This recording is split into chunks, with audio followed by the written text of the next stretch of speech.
नमस्कार. नमस्कार. नमस्कार.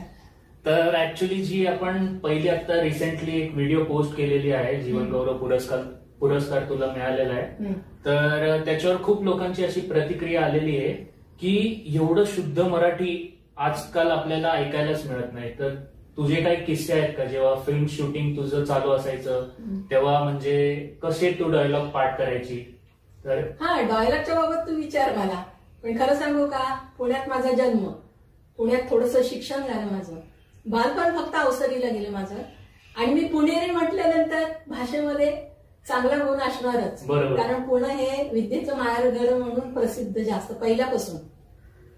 आताच मला माहिती नाही लोक किती मान्यता देतात ते असो, पण एक मला पिक्चर पहिल्या प्रथमच कॉलेजची मुलगी वगैरे असं मिळालं, तो नाव मोठं लक्षण खोटं. अच्छा. शरद पिळगावकर म्हणून चांगले सचिन पिळगावकर. वडील. तर त्यांनी मला ते पिक्चर दिलं होतं, आणि त्यांनी माझे हे जुबिली पिक्चर पाहिले, म्हणाले सगळे तेच तू कामं करते, आता आमच्याकडे एक मस्त गोष्ट आहे ती तू कर, पण सुशिक्षित मुलगी आहे त्याच्यामध्ये. मग मला आनंद वाटले, म्हटलं जरा एवढ्या पिक्चर मध्ये जरा व्हरायटी आपल्याला मिळेल. बरोबर. मग म्हटलं मी करायला तयार आहे. मग पैसे इकडे तिकडे कमी जास्त करून त्यांनी त्यांच्या स्टाईलने मग ते पिक्चर मी घेतलं. त्यामध्ये मोठी कास्ट होती, म्हणजे डॉक्टर श्रीराम लागू, अरुण सरनाईक, बाळधुरी म्हणजे जयश्रीबाईचे मिस्टर, हे एवढे मोठे दिंड होते त्याच्यामध्ये.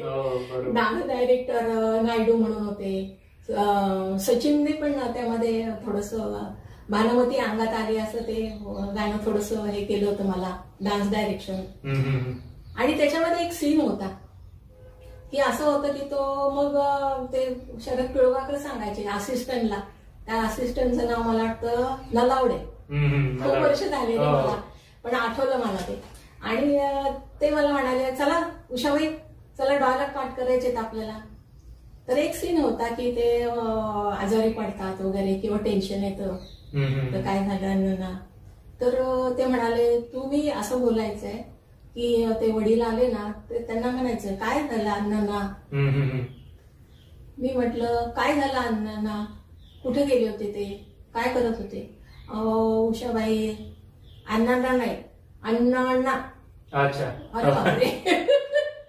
मला ते न आणि न ह्याच्यामधला फरक काही पटकन लक्षात येत नव्हता, कारण सगळे तमाशापट बरेचसे केल्यामुळे मला ते एक भाषेला थोडंसं वळण लागलं होतं गावाचं.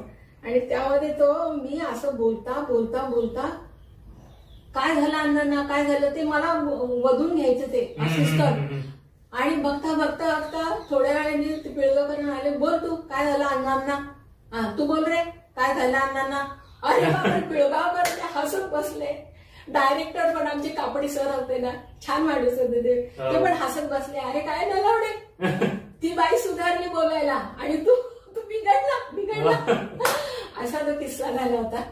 आणि तो पण बिचारा असिस्टंट खूप छान होते. मला आतापर्यंत जेवढे लोक भेटले ना तेवढे खूप, अरुण कर्नाटकी वगैरे खूप छान लोक, ही खूप छान लोक, म्हणजे दत्ता गोरले वगैरे, हे मला आपलेसं करून मी सांगितलं ना मला असा शॉट पाहिजे, मला असा शॉट पाहिजे, ते सगळं सांगितलं ना मला तसा शॉट द्यायचे ते. आणि बाबा म्हणायचे भालजी पेंढारकर तुला जे हवंय ना ते कर. बरोबर. दुसरे काय सांगतात ना, तुझ्या अपयशामध्ये ते भागीदार होणार आहेत का, नाही. मग तुझ्या मनातून आतमध्ये काय तुला प्रेझेंट काय करायचंय हे तू सांग आणि तसं हे कर.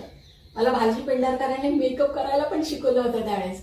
ते म्हणाले कशाला सगळं येऊ देत तुला. बरोबर. मग मी माझ्या पिक्चरला मी दुसऱ्या आर्टिस्टना मेकअप पण 1 वर्ष मी तुझ्यावर बोलत राहीन. 1 वर्ष की स्ट्रगल काय केला आणि कशी मी शिकत गेले किंवा काय, असे एवढे भरपूर किस्से.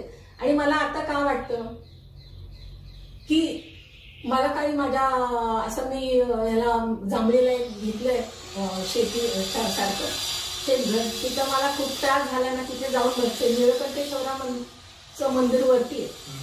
आणि मी बोलले होते, माझ्या मुलाने पण बोललं की आम्हाला थोडस तुझ्या पायाशी आम्हाला जागा दे, कारण इकडे औषधीचं पण आमचं वादविवाद चाललेलं, अजून काय तो मिटला नाही. आता बघूया कोण मोठे लोक ते मिटवतात की नाही.